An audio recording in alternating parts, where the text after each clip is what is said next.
जावा इतनी सी है दिल की आरज़ू तेरी नदियों में बह जावा तेरे खेतों में लहरावा इतनी सी है दिल की आरज़ू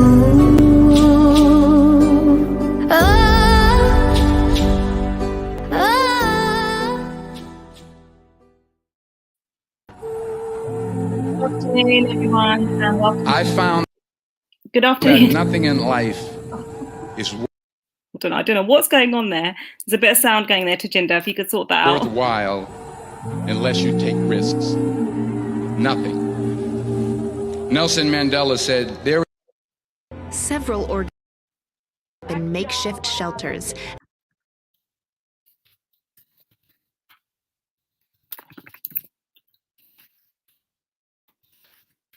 Okay, I have no idea what happened there, but good afternoon, everyone, and welcome to Punjab 2000's live first women's panel talking about the farmers' protest. I have no idea how this came about. All I know is I've got 6 fantastic women here with me who have actually helped to make it happen, and it's so nice. I've got a big smile on my face because I can just see these beautiful women in front of me. It's actually so inspiring for all of us to come together to talk about the farmers' protest, and to anyone who has tuned in and has messaged to say they want to be a part of this. This is the first one. We're going to have so many more every week. So, put your comments up if you have any questions. Please do make sure that you get involved. But today's one is literally just for us to see how it goes, how we can all come together to talk about the farmers' protest. What are we all doing and what more can we do? So I'd like to introduce the panel first. And we have Preet Kaur Gill, who is Britain's first Sikh MP. We have Monica Gill, who's a Punjabi actress and a social activist. We have Rupinder Kaur, founder of Asian Women Mean Business. We have Sukhchandan Kaur, who's a safeguarding review manager. Kavithas Interview, who's walking on the treadmill to support farmers. And Jaspreet Interview, who has a very interesting role. I mean, this is just really, she makes robots. That's the best way that I can simplify it. So we're going to talk a little bit about robots later as well. But, welcome, ladies. Firstly, thank you for giving me your time at such short notice.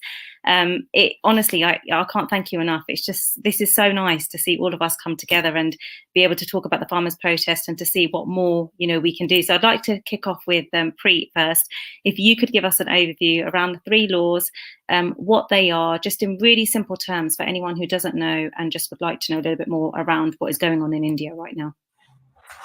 Great, thank you so much, and what an honour it is to speak with everybody on the call about the farmers' protests in India and the vital importance, as you said, Minreet, for all of us to stand up against repression and excessive use of force by those in power to prevent or constrain peaceful assemblies and dissent. So I want to thank you firstly for inviting me to speak and for your excellent journalism on and around this issue.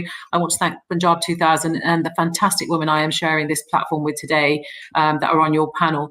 But those of you on the call who are less familiar with what the farmers' protests are all about, I want to just begin by explaining why the 3 agriculture laws that were passed in India last year have led to kind of perhaps the largest protest in human history and one of the greatest social movements in the world today. I've been asked to begin by giving a bit of context, and as you may know, in September last year, the ruling party, which is the BJP, passed 3 laws that would modernise and deregulate India's vast agriculture sector. 4 out of 10 Indians work as farmers, and agriculture more widely employs half of the country. So in a country of over 1 billion people, this actually directly affects quite literally hundreds of millions of people. And the 3 laws passed by the government are as follows. The first law is to eliminate all state subsidies to farmers and the minimum support price, which the government previously guaranteed to farmers for grain crops such as rice, wheat and corn. And in addition, this law would also eliminate government-run infrastructure or procurement houses in a few years' time. And these procurement houses allow farmers to sell their crops at the minimum support price, and that's really important to acknowledge. And in their place, what the government is saying, it will introduce private agri-giants into India's farming sector. So that means that agriculture workers will have to engage in contract farming with businesses instead. So really changing the relationship of the state and the workers. And the second law that was passed in September is regards to recourse to the law. If a farmer gets into a dispute with a private company, farmers would reportedly actually have no legal recourse in the courts, but instead its local government officials would arbitrate disputes. I mean, I think for all of us that live in democracy, the denial of actually having access to the judicial system is quite shocking. And I don't think any one of us would have thought that any government would actually legislate for that, within its laws. And finally, the third law allows big corporations to actually store an unlimited quantity of essential commodity or food product, which farming unions have actually said would give big businesses a means to actually undercut them. So essentially, that's very briefly what the three laws cover. But in response to these laws, hundreds of thousands of farmers, as we've seen, have marched from their homesteads to the Indian capital to peacefully protest. And recently, the government and farmers completed 11th round of talks without any resolution. And in the meantime, we've seen dozens of protesters have died in the camps surrounding the capital, because such is the strength of feeling. And in response, the Indian authorities have retaliated with a very heavy hand. We will all have seen the reports and footage of the police brutality used against peaceful protesters in New Delhi. Water cannons, tear gas have been used to disperse crowds, and I have watched alarming footage of state police beating elderly farmers with batons. Moreover, in recent months, the Associated Press has reported an escalation in the use of silencing tactics by the Indian authorities, which have included detaining journalists and freezing social media accounts. And at least 9 journalists have been charged in recent weeks for covering the protests. Earlier in February, an internet blackout was ordered in New Delhi, and some activists have been arrested for posting support for the protests on social media. This past year, during the pandemic, under the pretext of COVID-19, we have seen an alarming rise in the use of restrictions which inhibit or even outlaw peaceful association around the world. But in a positive step, this year is also the first time that regional bodies and the UN Special Rapporteur on Freedom of Assembly and Association have actually issued a joint declaration on the right to freedom of peaceful assembly and democratic governance. This clearly outlines that states must pursue an approach based upon the principle that freedom of peaceful assembly is actually a fundamental human right. That doesn't just mean that that freedom must be protected, but it means having a positive role to play in actively promoting freedom of peaceful assembly and allowing individuals to express their views and brokering constructive civil engagement. This is not only an important right for its own sake, but it is also a fundamental tenet by which governments allow for better policy making. Listening to people and working with them to shape the decisions which impact them is the greatest duty of any government, not least during a crisis such as the current pandemic. Now, like many of you, I have a personal connection here because before my father moved to England at the age of 15, of course, he was a farmer himself in the Punjab along with the rest of his family. And I know how difficult it was for my family to make a living and how especially older workers really struggled, especially in the winter. So seeing them now on the street, making their voices heard is incredibly positive, or should be, if not for my fear for how they might be treated. Nevertheless, if people are not visible and do not demand to be heard, then all too often politicians will overlook them.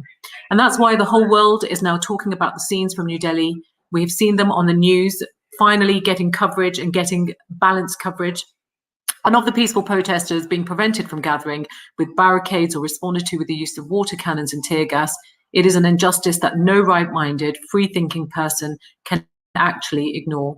And in my role as Shadow Secretary of State for International Development for the Labour Party in the United Kingdom, I know the precarious situation facing people around the world.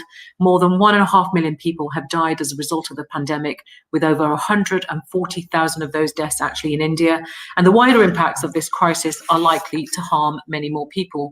Global extreme poverty has risen in 2020 for the first time in over 20 years, with the pandemic estimated to push as many as 200 million people into extreme poverty by 2030. And in India, we know that every year farmers face extreme risks, such as weather events, including low rainfall and cyclones, price volatility and rising debts. And the past year is no different in this regard. But with the pandemic putting additional pressure on the systems, they rely on the impacts of these events on farmers have clearly been very, very severe. I think you've frozen, but in the time that you have frozen, I just want to say so many comments have come through of saying that that was such a brilliant introduction, which it was and is. Thank you so much for going through that for myself and for everyone else that has been commenting as well. So many people have sent comments in. We've had a message from Raj Bassi, The farmers will win. They are winning support all over the world. And yes, they have been peaceful in their protests despite attempts of sabotage from the government. As well as farmers, it's the knock-on effect on labour, logistics, transportation. Almost everything in Punjab revolves around agriculture. Tej has messaged to say, amazing ladies, thanks for airing this. And Randeep Kang said, so good to see my mum speaking up on this panel, Sukhchandan Kaur. But so many positive comments. And I think we've just lost Pri, probably because of internet connection. So I'm going to move on to Monica, if possible. Monica, if you could give a little bit of an introduction to yourself, but also what you have been doing, because the article that you have just written recently was fantastic. And as Rupinder tweeted, you're saying the stuff that we're all thinking. So you know what? Good on you. Thank you. Thank you. And thank you all for having me. It's really an honor to sit with such accomplished and like-minded people. You always grow from such discussions. So hello, everyone. My name is Monica Gill. I primarily worked in Punjabi cinema. I am now waiting for COVID to go away so I can have a wedding.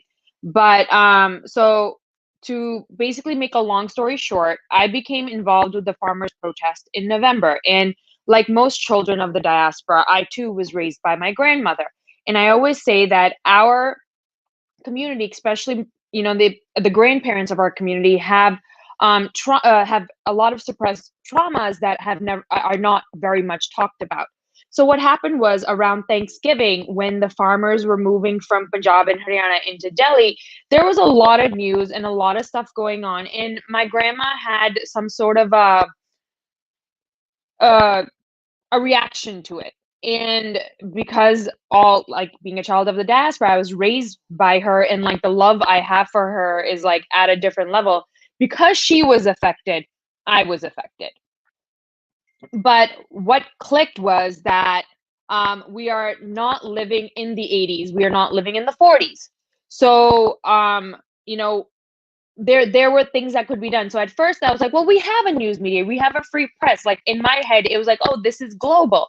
So what I started doing was a little bit of research. I had already read the bills because our family is into farming in India, and I am very passionate about social justice, and I have a sister who's a second-year law student. So we were very already curious about it. We read the bills. I started looking into social justice aspect of it in November. And when I started doing my research, the first thing I realized was that the protests were being depicted very biasly. That was an awakening, because I didn't realize that there is no freedom of press in India. Even though I lived there for almost 7 years, I didn't know this. So I was like, okay, this is a problem. So that's kind of what got me posting. And as I started posting, I started interacting with other like-minded people. I found people who were bringing news from the ground. Like I found people who were posting pictures, and then I started taking that and posting it on my feed. At that point, I think out of everyone that started out, I had the largest following. Like it's not a huge following, but enough that if I post something, somebody will see it. And the idea being like, okay, if I can help get the truth out, let me do whatever little I can do to make that happen. And I was not expecting this to turn into what it did. It was just like, my grandma's upset. I have a platform and a voice. I can help these people's voice come out. And somehow, like when you look at these, like everyone there, you can't help but see your own grandparents there, right? Especially with the recent release of Gurmukh Singh and Jeet Singh, like something really, something really like triggers you. Like, what is going on? Where is the heart? These are mostly elderly protesters, and from what Gurmukh was saying, he was pushed around, he was stripped, he was beaten, and those stories need to come out. As Preet said, like, freedom of assembly and association is not only a democratic right, but is also protected by the United Nations, as is freedom of speech and expression by any forms of media possible. Social media has become so powerful that it's actually becoming threatening to the government. They are unable to control their narrative. Now, that is why they're shutting down social media. That's why they're trying to control it. Why? Because a weak man is always sensitive to criticism. And that's what they are. That's a country being run by weak men. So what do? We criticize. We say, hey, this is what you're doing wrong. This is what you're doing wrong. And what ends up happening is that somebody who's sensitive to criticism will buck under criticism. And we just have to wait for it to happen. Thank you for that, Monica. I really appreciate it. You know, that is a brilliant overview as well. And before we go into Rupinder, who I'm going to introduce next, Tajinder's asked me if we can just show the video that didn't play before, just around the farmers' protest. So we're going to hopefully try and see if that works, and then we'll come back to the panel.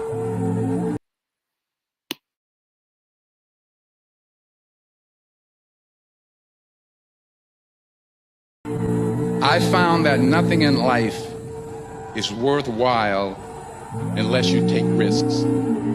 Nothing. Nelson Mandela said, "There is no passion to be found playing small and settling for a life that's less than the one you're capable of living."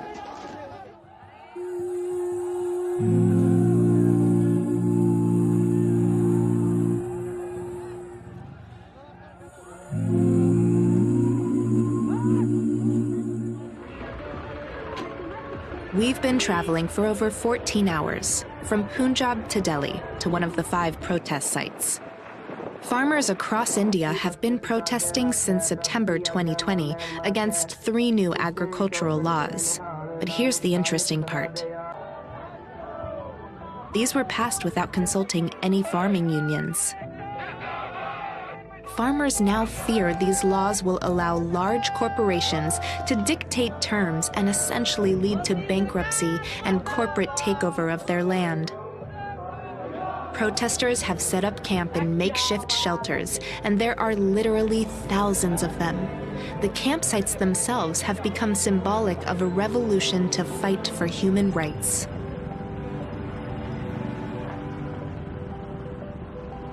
The protesters are so self-sufficient that they are making and providing food for everyone, including locals. Several organizations have also come to support the protests by setting up stalls to provide free resources, such as hot water bottles, footwear, blankets, and more. Journalists have been arrested for reporting on police violence against protesters, including excessive force, sexual abuse, and imprisonment. The world's biggest protest is taking place, and it's our job to raise our voices. Share this with colleagues so we can raise awareness outside of our communities, because together, we can help make a difference.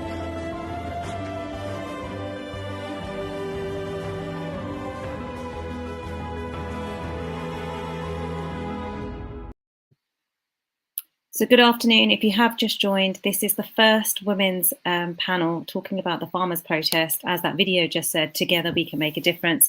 And that's why we're here today. These amazing ladies that are here are all doing brilliant work to raise awareness around the farmers' protest. And we're going to find out a little bit more about each and every one of them. So next, I'd like to speak to Rupinder Kaur, who's the founder of Asian Women Mean Business, and is just amazing look at that amazing background. I mean, Rupinder, you're just amazing. Thanks, Lauren. If you could tell me a little bit about yourself and what you do, and also, what are you doing regarding raising awareness? Because you're doing loads and you've been doing so much from right at the beginning. If you could just give us a little bit of an overview around that, please. Yeah, of course. So my name is Rupinder Kaur. I'm the founder of Asian Women Mean Business. We're an online and offline platform that is all about championing and connecting and empowering South Asian women to live their most bold, epic life. So we do coaching and workshops, and it's all about helping women to become more confident so they can live a life that they want to live as opposed to the life that they feel they have to live. And as Monica said, we became aware of the protests in November. And we've got to remember at that point, the farmers' protests had been taking place for 3 months locally in states. So they had been protesting in Punjab and Haryana. But because they weren't getting any traction, they then decided to go to Delhi. And that's when we saw the footage that came out that shocked everyone in the diaspora when those footages came out. And we saw people who looked like our grandparents just being water cannon, lathi charges, being attacked. And I remember just feeling like this is just not okay. I can't sit back and not use my platform, not use my voice to speak up about this. At the time, I didn't know too much about the legislation. Since then, because by the way, the first thing that people want to come and attack us for is saying, oh, you don't know about the laws, you don't know the legislation. Well, most of us have made it our business to know about the legislation because we know that that's what we're going to be criticised for. But at that moment in time, back in November, I didn't know too much. But what I absolutely did know, Minri, is that if India is calling itself the world's largest democracy, your citizens have a right to peacefully protest, and that's what they were doing. To then be attacked on those grounds, it was so inhumane. It felt so unjust that I felt that we had to speak up. So, we've been using our platform. I've been talking to the women who are part of our membership club to talk to them about why it's really, really important that we voice up about this, particularly because we're seeing the silencing of so many journalists and activists, as Monica said, in India. It is so important. In fact, I don't think it's ever been more important for those of us who are sitting outside of India to use our platforms and to use our voices. And not all of us are going to have, Monica has 30,000, 40,000 followers. That doesn't matter. You could have 10 people following you. But if you make a stand on this and make sure you voice your concerns, you could influence one more person to speak up about it. And that's why it's really, really important that we collectively do raise our concerns and we make sure that the Indian government know that we're watching them, that we are seeing what's happening, and that we're not going to sit back and allow their propaganda and their spin on this to be the dominant story here, because that is what's happening. And we've seen that quite recently. There was footage that came about three prominent journalists being stopped at the protest sites because they were trying to get material that would propagate the view of the BJP government, which was that there's no protests happening. Well, we know that is not true. So that's why it's really important that we use our social media, our platforms, our MPs, because we live in a democracy too. We have elected MPs in this country that we get to petition and say, as your constituent, we're concerned about this, and you need to raise these concerns with the British government. And we have so many different processes in which we can do that. Can I just say that, you know what, Rupinder, thank you so much. But I do a lot of lives, yeah. And let me tell you something. I have not had this many comments in my life, yeah. You know how many people, I'm going to read out some of these comments. I just have to, because this is just brilliant, seriously. So we've had fantastic ladies from Ravi Sandhu, Ravinder Singh, awesome. Gurjinder Kaur Lali, well said, Preet Kaur Gill. No one in their right mind would feel that these laws are fair. Brilliant intro. Kiran Kaur, humanity must come first and doing right by the people. Great to see my Asian women mean business inspires sisters. Ravi Sandhu, Kale, so interesting listening to you, Monica. There is no limit to us women of what we can accomplish. Thank God for social media. Today we have other means other than the state media and press. And kudos to all the reporters who are diligently reporting from the ground level despite the dangers they face. Awesome work. Oh my God, I can't keep I've got to just like put up a whole load of other comments here. It's unbelievable. You ladies are doing an amazing job about speaking up about the farmers. It's important to speak up. Humanity comes first. I mean, do you know what? Can I just say that seriously, I do a lot of lives and this is just on another level. So thank you to all of you, because we've just had a few of you speaking and these are the comments that have come up. So I'm going to go to Kavita actually next. Kavita, tell me a little bit about your treadmill run that you're doing and also your story, because it's obviously quite hard what you are doing. Why are you doing it? And tell us, in terms of how we can hear more about the initiative that you're doing, because it's brilliant. Of course. Thank you for having me. My name is Kavita. So yeah, I'm doing a treadmill walk because I suffer with a heart condition. I actually only live on 80% of oxygen and I don't have a pulmonary artery. But just watching the farmers protest and, it's all about humanity, and I just couldn't, I think it's in our DNA to just automatically help. And I just felt like I couldn't sit back and I couldn't watch this happening. And I thought to myself, like, what can I do to, just raise more awareness and support?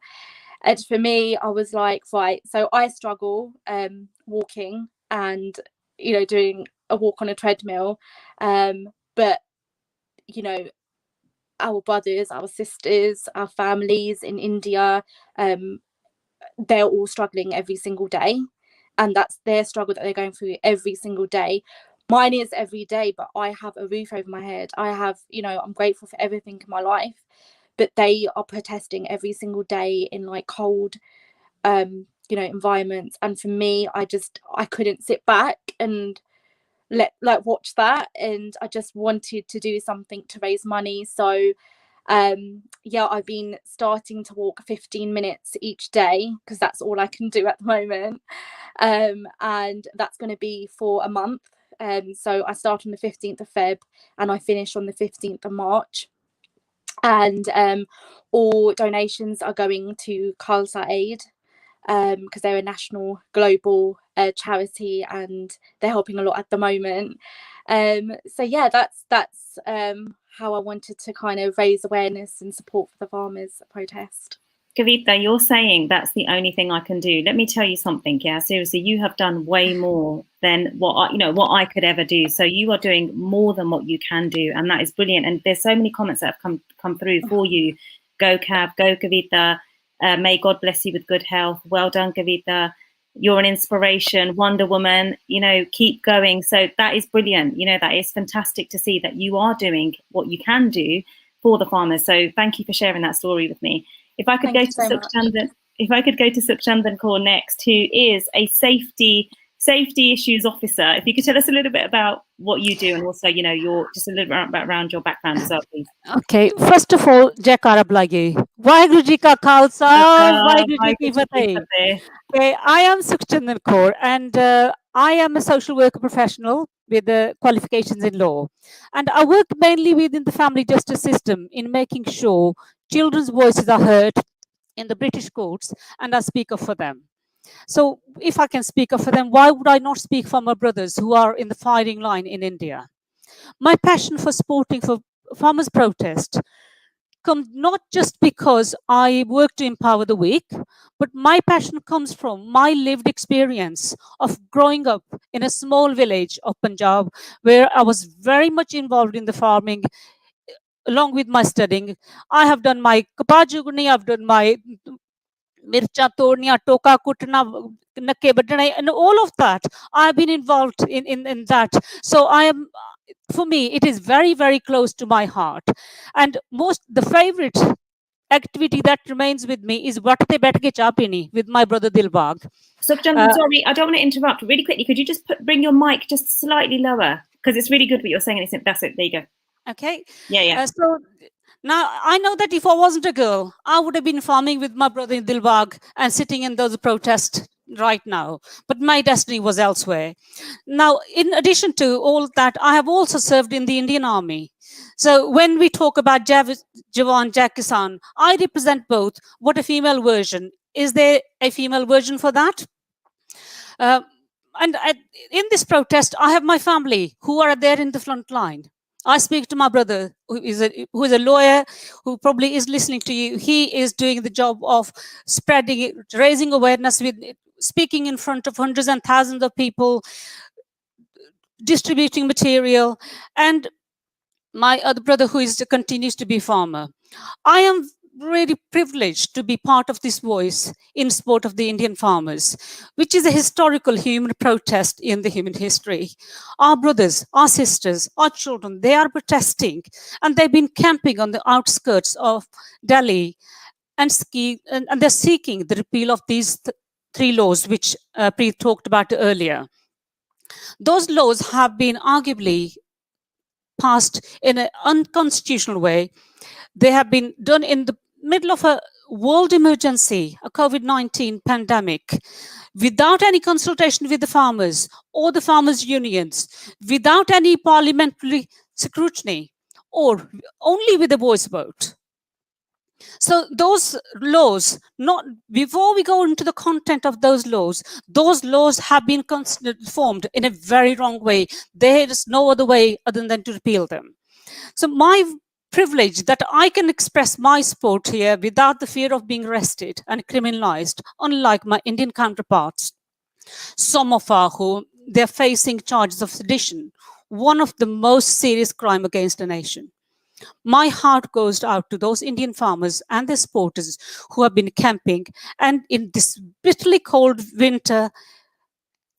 And the government has so far, as we have heard and seen on our television, they have responded by not listening to what their issues are, what is the problem, which is the government's job to understand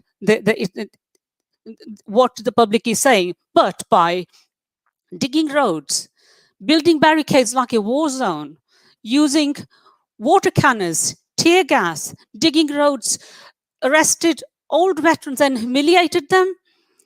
They shut down the internet. They've closed many Twitter accounts.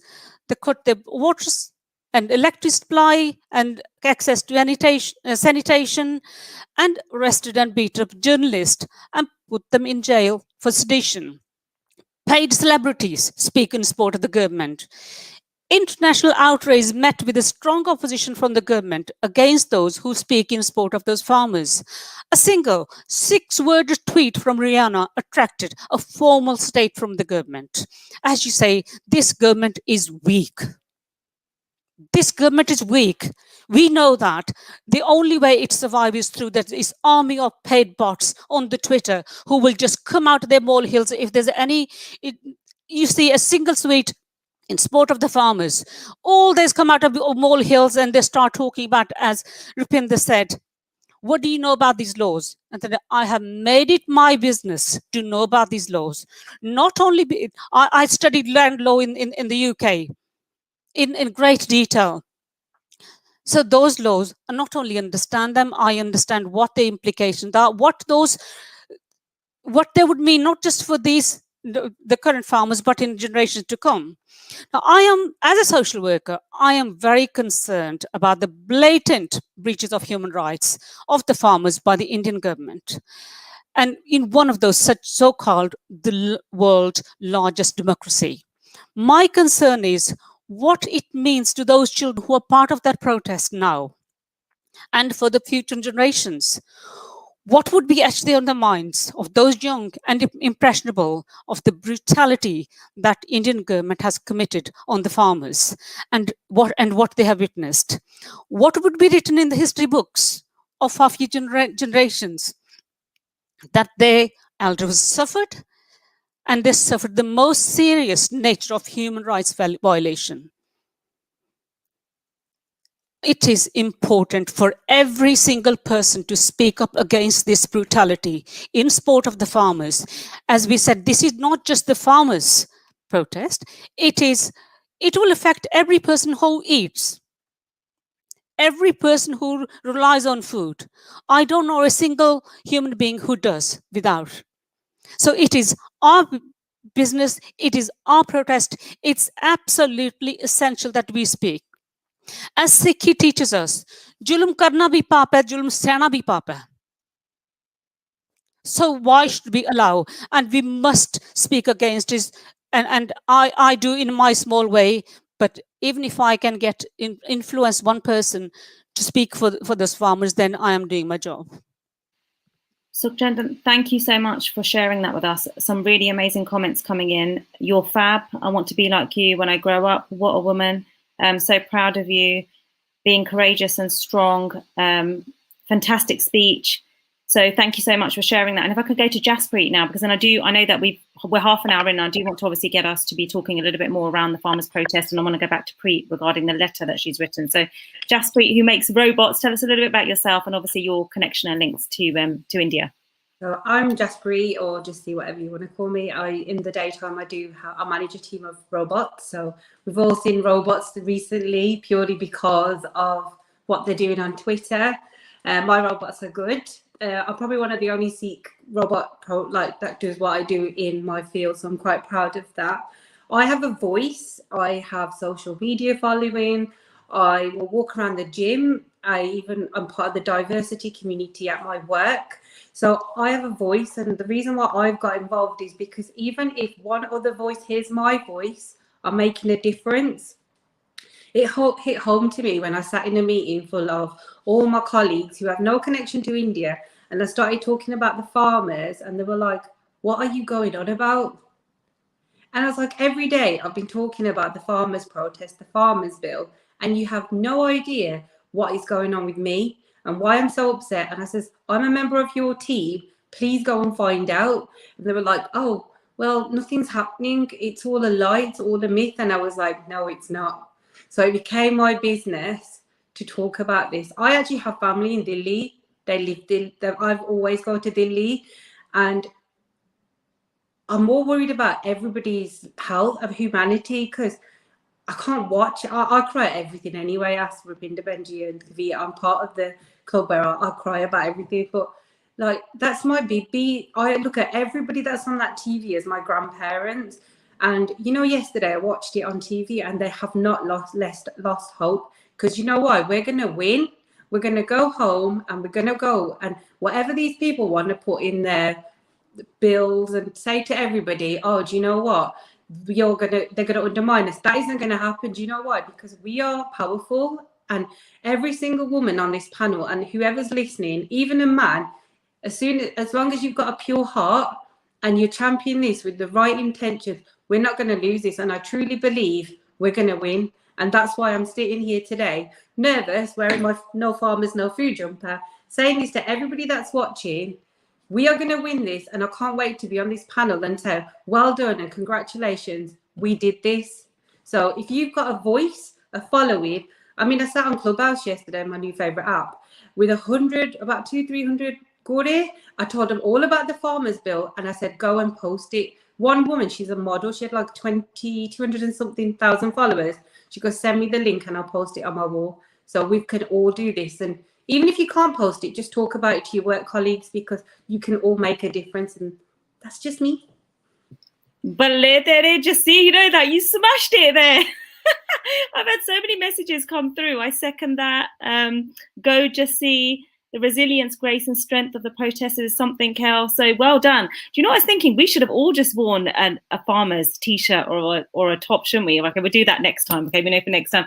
Thank you, Jaspreet, for that. Really appreciate you sharing your story as well, and keep smashing it. I mean, I'm not even good on the Clubhouse app. I need Rupinder to teach me that, but that's just a story for another time. Preet, can I go to you in terms of, you're always writing letters. Every time I message Preet, I'm literally like, can you send me a quote for this? Can you? Then next thing I know, she's got this tweet that's gone out. Preet, tell us a little bit about that letter that you've written to Dominic Raab, and you know what's happening with that, and what are the next steps?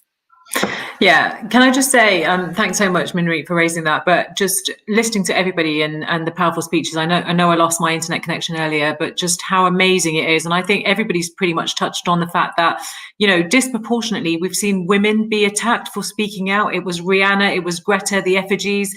I mean, the question, you know, we have to ask ourselves, what message does that give to girls around the world who want to be part of activism and change in the future? And that's why I think it's been so great to see people who aren't part of India, who aren't part of, the kind of different regions that it represents, speaking out, who actually take an interest and are actually saying, well, what on earth is going on? You know, why are people being silenced just to talk about something? And I think the other worrying thing for us is, I mean, the APPG, the All Party Parliamentary Group, we did a human rights lobby. I think one of the other things that people are raising with me is all of the people that have been arrested for various reasons. I mean, if you look at 250 million people joining the protest, what is the population of Punjab of Sikhs? Very small. Actually, if we see the overrepresentation of those arrests, it is Punjabi Sikhs. And this is, you know, something we do need to highlight, that actually minorities are being targeted. And of course, governments will try to make this about something that it's not. So the lobby was really important. It was important because of all the things you said, that all political parties, it doesn't matter whether it was Labour, Conservative, SNP, Liberal, Democrat, coming to the lobby because their constituents are saying this is really important to us, and actually hearing from activists like Monica was on that call, but from, you know, those activists that are, you know, we had reporters from India direct, actually, you know, Aditya Menon, you know, he's been reporting on this.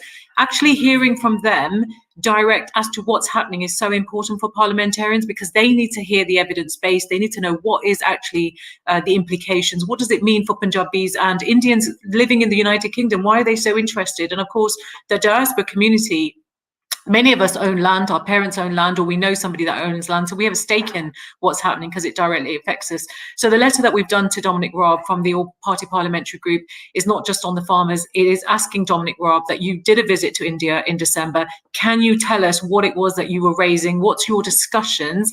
And of course, we've got to have trade in India, but human rights cannot be secondary to any trade deals that we have. And we've got to make sure that those trade deals, talking about supply chains, absolutely upholds the principles of human rights, because we should be giving a very clear message to anyone that, you know, we won't be doing any trade deals with anyone that, you know, violates human rights laws. There's got to be an absolute, you know, piece of solidarity and working together globally, especially in the pandemic, to raise these issues, coming together collectively. And so that letter to Raab is really pushing him and asking him, what is he doing? And then it was, of course, focused on Juggi, because he's now gone past the 1,200 days of being in prison without no charges. The only confession we have is one under torture.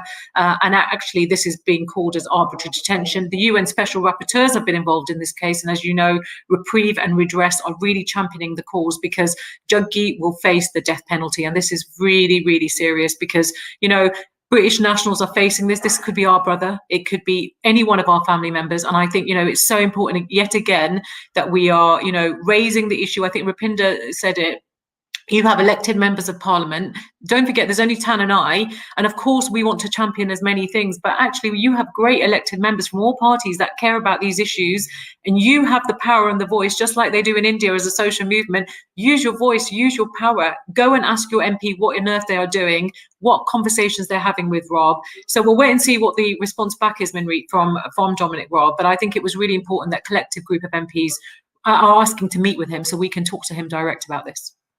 Preet, thank you for that. I'm going to go into Rupinder because she's got something she wanted to say. But before I do that, just really quickly, you know, when you do write a letter and it is sent to Dominic Raab, what's the process? I mean, how long does he have to come back to you, and what's that process that it goes through? Just if people want to know. I mean, does he have to reply? Is there times that he won't reply? Could you tell us a little bit about that? How that works?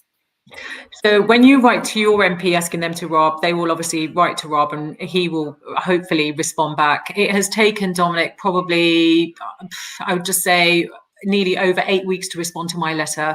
So whilst there isn't, you know, a kind of guidance because of the pandemic and given everybody's workloads, there's an expectation that they should in a timely way. But of course, the problem is that you get the letters that kind of give you the response, which is, we are watching this, we are following this. And I think what's alarming about that, when you take that back to constituencies, is, well, how much more do they need to watch? What is it that they are watching? Because actually, if this is not serious enough, then actually, what is it that the government needs before it takes action?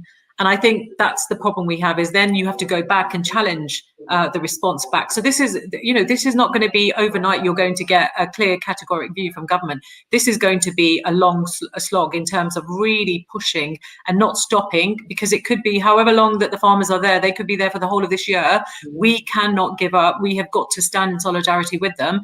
And that means if you have to keep writing back to your MPs, then so be it.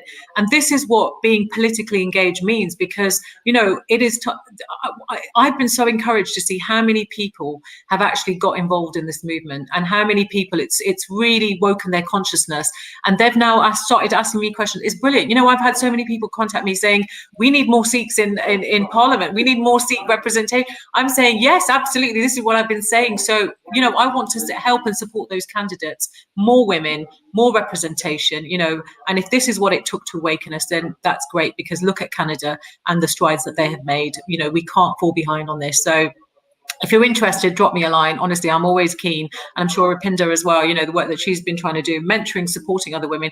Collectively, we absolutely must get much, much more. They can't just be me. They can't just be Tan. There's got to be tens of us. So thanks, Manreet. No, thanks, Preet. And really quickly, before we go to Rupinder, I think what we could do if there was no lockdown is, couldn't we all just rock up at number 10? Or maybe not. Rupinder, I'll go into you next. I mean, I think Preet, I mean, obviously, she's done such a great job of explaining due process and the fact that we all have a voice. I would just encourage as well that all of us sitting here in the UK, don't allow our government to fob us off. We've written to Dominic Raab. Dominic Raab is actually my local MP. So we've written to him on numerous times. And some of the comments that have come back are that we as a British government do not comment on India's affairs. However, It has not stopped them from commenting on what's happening in Russia and the fact that the protesters were being silenced, journalists were being silenced. It's really important that we pick up on the hypocrisy of our government and challenge and push back and say, but why are you saying this about Russia when you're not picking up India? And they're doing exactly the same thing. So it's so important that we don't just get a formal response and then we sit back down. We must continue to keep championing and keep going forward and asking the questions, because it's making them really, really uncomfortable. And what happens then is when the media picks up on the questions, they will then ask them as well and say, well, and what Preet said, to what extent do we want this trade deal with India? To what extent are we prepared to ignore human rights? And the fact that we have a British citizen, we have Jaggi Johal sitting in a prison in India, not charged, no trial, potentially facing a death penalty. That could be us. That could be you, that could be me, that could be any of us that goes to India, gets a visa and is just picked up. And our government have not done enough to support them. So it's really, really important that we as a community are the voices of these people, that we keep pushing back and campaigning and don't allow them to fob you off. It's not okay. And what Preet said, I 100% support that. If you're interested, we need to support our democratic process. We need people like Preet in government to support that. And we need more women to step up, which is why we're doing this as well. So please contact me. Preet has said as well that to help you with your confidence and giving you a platform to be able to do something like this, because everyone's voice matters at this crucial, crucial time. Thank you, Rupinder. Monica, can I go to you next regarding the article that you had written yesterday, which was obviously shared quite a bit. And as Rupinder said, and for anyone that's just joined, you do just say it as it is, and you say what many others are thinking. And actually, on that note, I mean, there is a lot of women out there who I've personally spoken to in articles that I'm doing who are afraid of using their social media to speak up because they're worried when they go to India something could happen. As an example, you're going to laugh at this. My mum even said to me, I think maybe you shouldn't really say too much because they might arrest you when you get there. And I said, and I was like, Mum, I don't think so, because I haven't actually gone that far. I mean, Monica, you probably said loads more than what I have. But, what would you like to say around, the fact that you are using your voice, you're not afraid? Tell me a little bit about that. Well, first off, that was an interview done by someone who writes for the Baz News organization. And the point being was that people too often think that if you don't have a following, nobody, they can't do anything, which isn't true. You can raise awareness with 5 people, then those 5 people can raise awareness with another 5 people. And it's kind of like this exponential effect, right? That's the point. But what I do have to say is that there comes a time when silence is betrayal. Right? Who are you as a person if you cannot rise up and stand with your community when they need you? If we don't become their voice, who's going to be our voice? Right? Those people like Gurmukh Singh and Jeet Singh are somebody's grandparents, bro. We have our own grandparents. If I don't speak for Gurmukh Singh and Jeet Singh, who's going to speak for my grandmother? Right? And I believe that that's literally how it works. And I do think that the lowest of people are when you use your community to rise, but then when your community needs you, you hang them up to dry. And I've been seeing a lot of that, especially in the film fraternity. And you know what? These people are the lowest of the low. For me, it's just, if all those people can be on Delhi border, if they're actually in harm's way, we have an American citizen at one of the borders, as a doctor, if he can be there, if people like Dr. Ritu Singh, being a Sikh woman, can be speaking up and be dealing with rape threats, dude, for me, this should be a cakewalk. This should be a cakewalk. Literally, all I have to do is do my reading and bloody just make threads on Twitter. I don't what am I doing that's so difficult? What is any of us can all of us not take half an hour out of our day to tweet or to post something or to do some research on a subject related to this? Is it really that difficult for you to care? And ultimately, yeah, are we going to be facing difficulties potentially in the future? Yeah, but we don't know what the future is going to bring. If we don't say anything now, yes, that's going to be a possibility in the future. All of us can become Jaggi Singh. If we start talking now, not only can we get Jaggi Singh back home, we can prevent another Jaggi Singh from happening. And that's major. That's what people don't understand. Jaggi Singh happened because none of us spoke up. None of us rallied behind him. None of us stood up for him. So not only Jaggi Singh, there's going to be a Jaggi Singh in every house now. And that's going to happen because we did not have the balls to speak. And that's the problem. We need to learn to rally behind our own people. Where we are a minority community, our strength is in our unity. And I always say that it's Guru Gobind Singh's gift to us, that when the Sikh community stands, they stand in unity. No other community across the globe has that. And we need to use that whenever a member of our community is in peril. We forget that. We let our differences divide us. Yes, we all have differences of opinion. I think a lot differently from many people, but that does not mean that when a member of my community is in peril, I will be silent. And whatever these BJ bots are saying, I just want to say this. Every household, they discuss the bills. Every Punjabi household across the world are discussing these bills and their impact. So the only thing that, people comment on my post now or anything on Twitter is read the bills before talking, because now they have nothing else to say. Like, I'm doing my research and I'm putting facts there. Like, I don't know. But what I do want to say is the messaging of that article was basically just that. Speak up. People are dying and their blood is on your hands. Speak up. That is brilliant, Monica. So many positive comments coming through. Strength is in our unity. Fantastic, Monica. Unity all the way. Powerful words. So powerful. Totally agree. I mean, there's so many comments here, ladies. Seriously, so many here. But probably won't even get a chance to read them, but they will be available on the live afterwards when we share it on Facebook. Sukhchandan, can I ask you a little bit around the safety issues then? In terms of, obviously some women are worried, they're a bit reluctant. Some people may not even have social media. What would you like to say to those women who are, they really want to support, but they're just scared or they're worried, because they just don't know what's going to happen? I think, first of all, we need to think about really how BJP and the government and the people, that they have responded to women across the world. They have been dealt with contempt, with hatred. If you just need to go to what comment from Rihanna, that has attracted a government to make a comment, make a statement. The 18-year-old, 19-year-old Greta, a little Priya.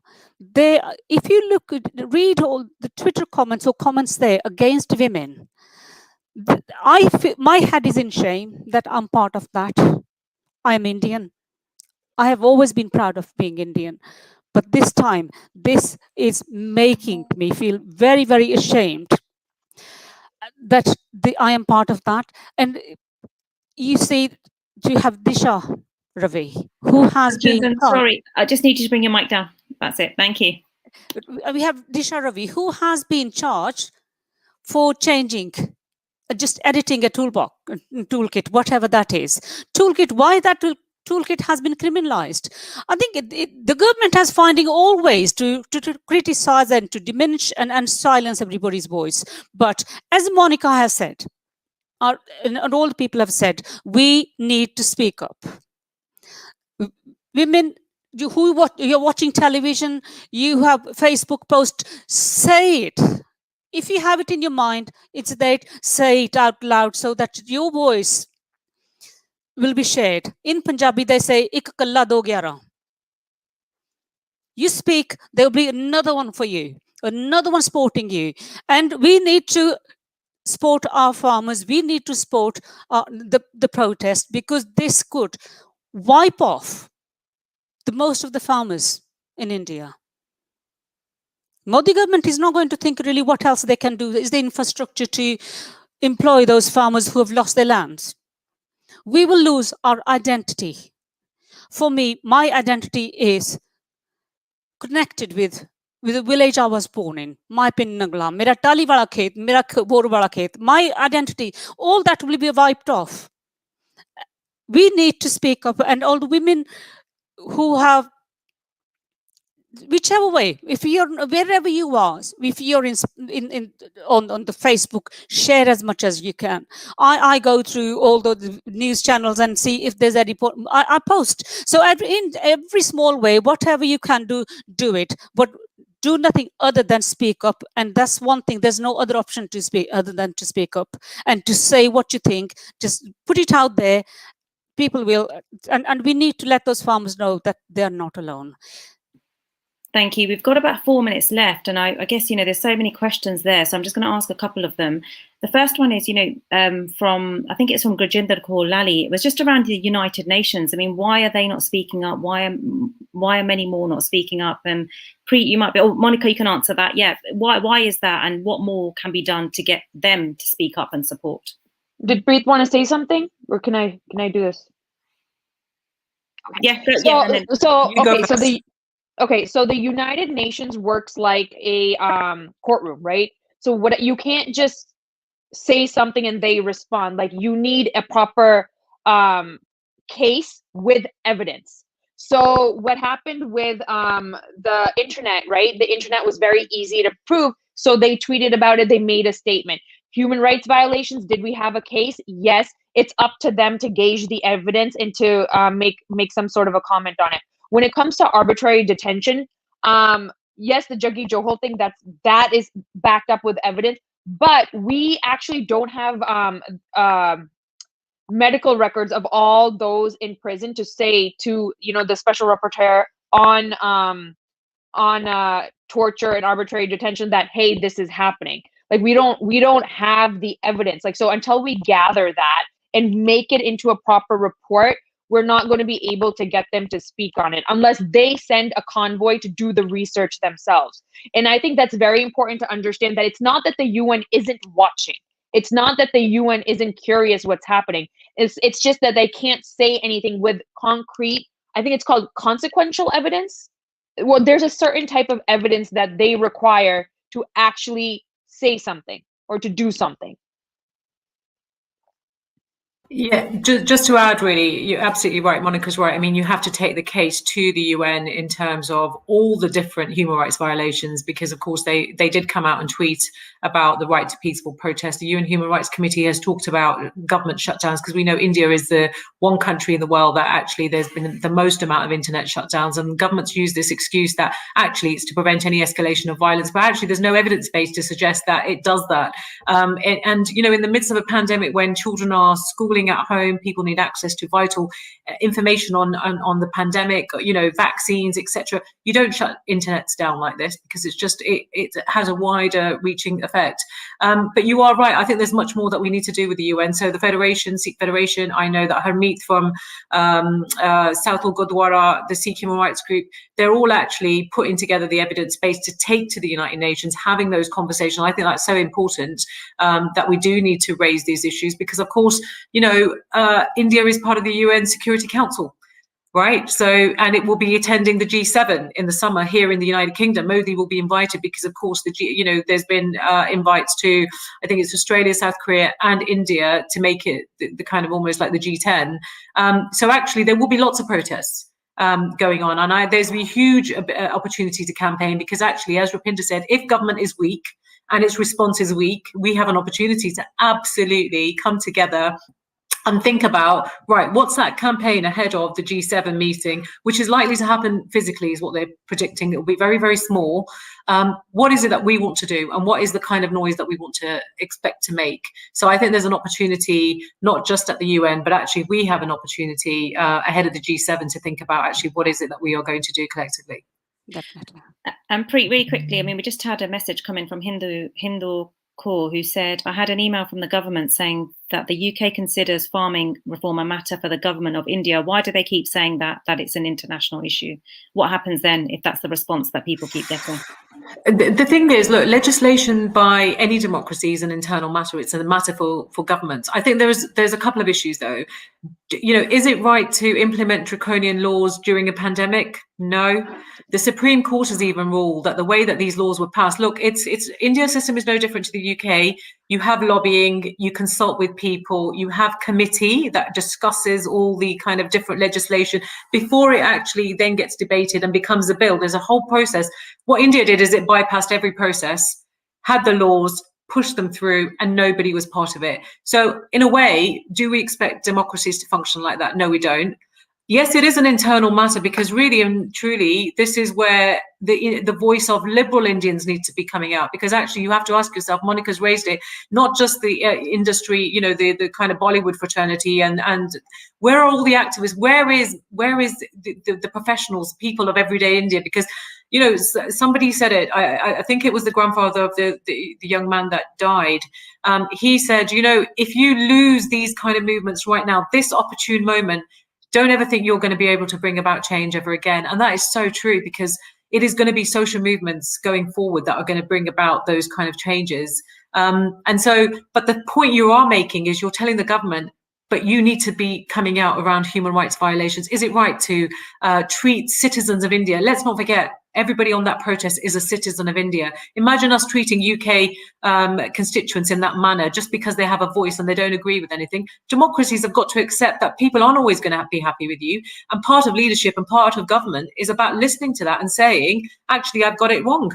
And actually, Modi shouldn't feel that this is, it's sort of, some kind of criticism about his governance and what the kind of way he wants to govern. Actually, what he needs to say is the people have spoken. Half of India's population pretty much is involved in this, has spoken. I need to listen and find a way through it. How difficult is that for any government? Let's not forget the people that have elected you to put you in that place in the first place. And elections are going to come up very soon again in India. And so, it's really, really important. I think there's a wider issue here about Punjab leadership and what that needs to look like. Where is the youth? Where are the young people? Aam Aadmi Party, unfortunately, really let Punjab down, because you can't go into elections without having a clear chief minister that you are going to ask people to nominate. So let's not make these kind of mistakes again. Let's really think about, what does that leadership look like, and who are going to be those leaders of the future?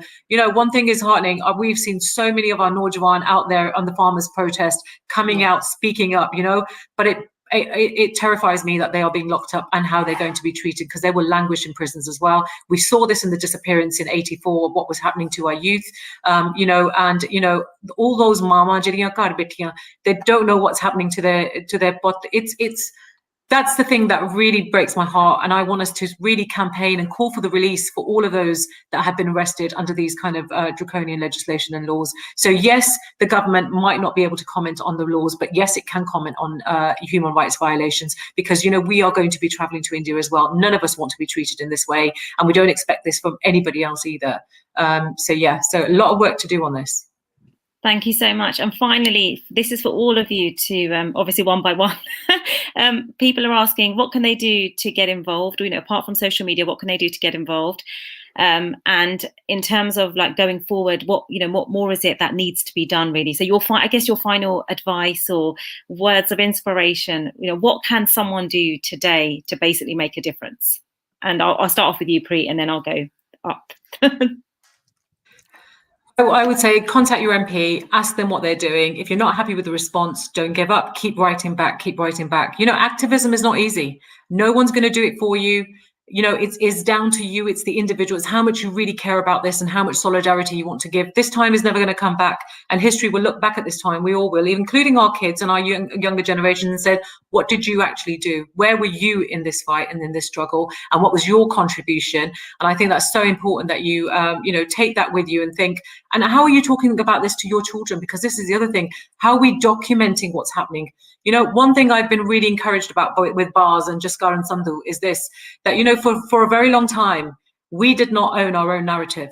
We allowed people to call us terrorists, to malign us and say what we want. But actually, what we've seen in this protest, and I want to see much more of it, is actually that consciousness, as Monica did that interview, which is really, really powerful. It's about writing our stories on our accounts. It's about capturing our narrative, sharing those stories. If you've got relatives, being able to, as Minri, you have been sharing this out, it's so powerful to hear those voices. We need to do more of that. We need to own our platforms, own our narratives, push more of us youngsters to write, and we need to promote you and give you a space. So people like myself who have got these platforms, we need to absolutely amplify your voices. And I just want to encourage you, keep writing. Honestly, it is amazing to see how much Bars is put out there, which is, you know, really getting people to think. And we need more platforms like that. Thanks. Thank you, Pri. And then Monica, to you next. So to just back up what Pri said, that yes, behind the scenes we need political activism. So those of you who, you know, are in the US, call your congressman, call your MPs in the UK and Canada, call, email, don't stop. Eventually, like, and I said that before, if you have to be obnoxious, do it constantly, tweet at them, bother them, poke them. That's one.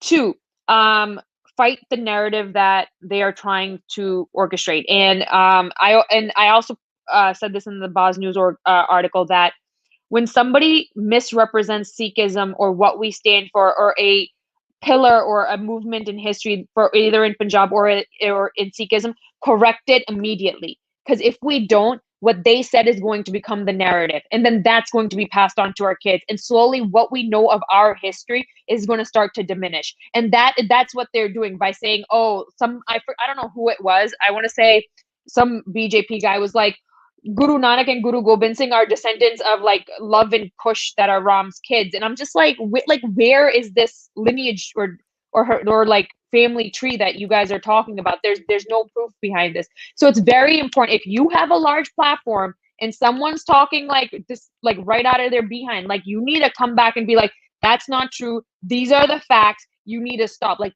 people need to start calling people out. So there's two things. There's two types of activism. There's going to protests, and there's behind the scenes political activism. There's the social media activism of posting and, you know, correcting the narrative, and everything works together, right? You need to do everything together for this to work. So that's pretty much it. Thank you, Monica. Rupinder Kaur, I'll go to you next. Yeah, I would obviously echo everything that Preet and Monica said. Use any platform available to you. I was posting about this back in November on LinkedIn, and I've never been trolled as much as I was, and people were saying, you know, you don't use that platform to talk about this. And I just came back and said, I can use any platform available to me to talk about social injustice, and I'm going to do that.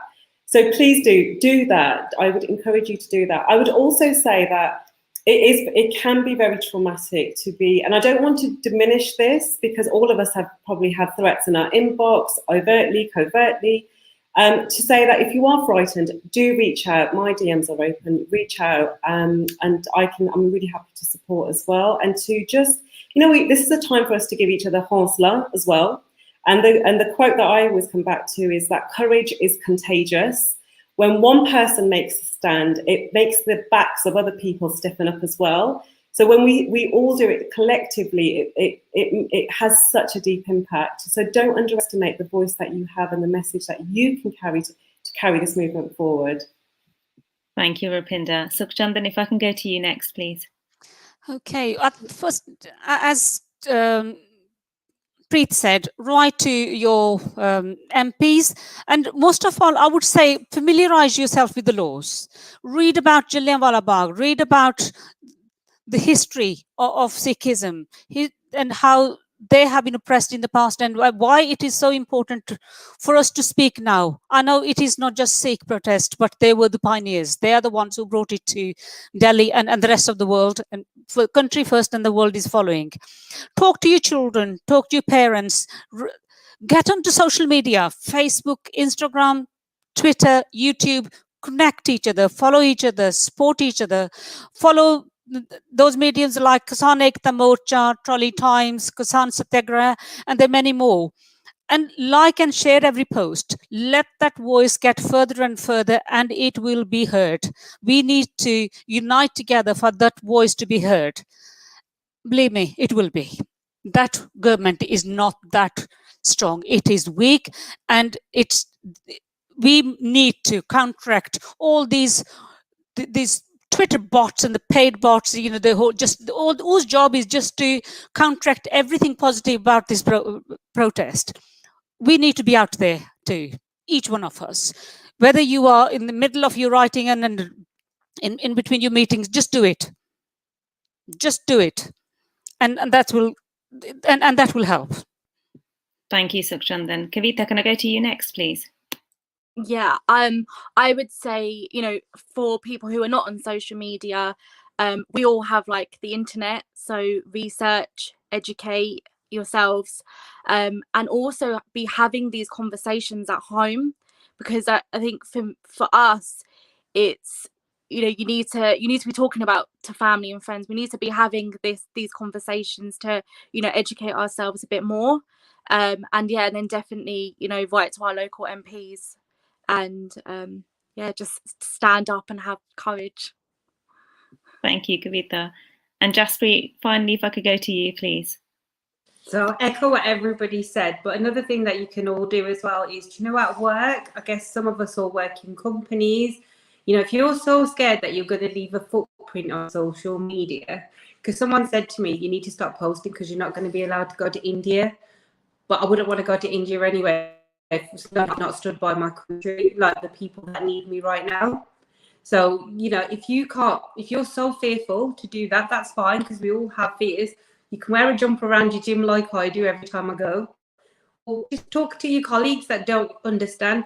And sometimes I walk around my house, my husband laughs at me, I actually speak to the air and tell them what's going on, because I feel the messages that I'm telling the air will get to somebody that needs it. But never lose faith and always pray and get, you know, control, because it's a very emotional time for everyone. You know, I cried one day because I was like, I can't do anything. I want to go to India and fight.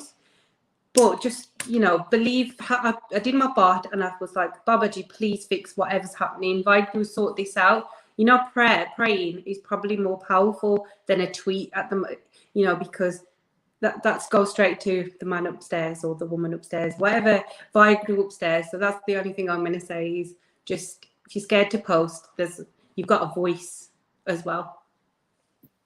Can I just say thank you to each and every one of you? Like, honestly, I never thought that this was like this would be like basically come together as it has. And you know what? Thank you to all of you for giving your time. I mean, you know, I'm sure you've probably got meetings after meetings. Rupinder, Monica, Jaspreet, Kavitha, Sukhchandan, all of you lot. Thank you so much for giving me the time and just for saying yes. This is the first one. And I honestly cannot stress, I mean, Tajinder said these comments are going to be available. Please have a look afterwards. And to everyone that has joined, thank you for supporting the comments. I've had hundreds of them. And, you know, some of them are just, like literally, it's, you know, what an inspirational, powerful panel today. So proud of you all, ladies. We should use our own narrative, sharing the truth. Thank you to everyone. Everyone's really enjoyed it. So from the bottom of my heart, thank you so much. I mean, I feel so inspired. I'm not really that educated on all of this, and I'm really not a political person. Preet's laughing, yeah, because I literally just stick to doing features. And this, for me, like today, I've been educated by you all. So thank you for giving me your time. Thank you for inspiring. And hopefully to everyone that has joined, please reach out if you would like to join this panel going forward, because this is the first of many. Every week I'm going to run these and get as many women as we can, because the one thing I have noticed from this is how many women are speaking and using their voice, but as Rupinder said, they're not being heard. I mean, they are being heard, but this was needed. Like, this really was needed. And, you know, from the comments and just from everything you've said, I mean, my mum's sitting here and she's going to say to me afterwards, I learned so much. I didn't know about that. So thank you. You're educating the older generation as well. Thank you, everyone. And thank you to Tajinder, Punjab 2000. Everyone stay safe, support. Don't stay silent. Use as your social media. Just use your voice wherever you can. And, you know, to all the women out there, please, if you've got something to say, or you just want to join a panel, get in touch. You know, we should really be helping one another and empower each other. So thank you. And I know it's gone over, but thank you. Thank you to everybody. Thank you, Manri. No worries. Take care. You. Bye. Take care. Is that Preet's daughter? Bye. Oh, lovely.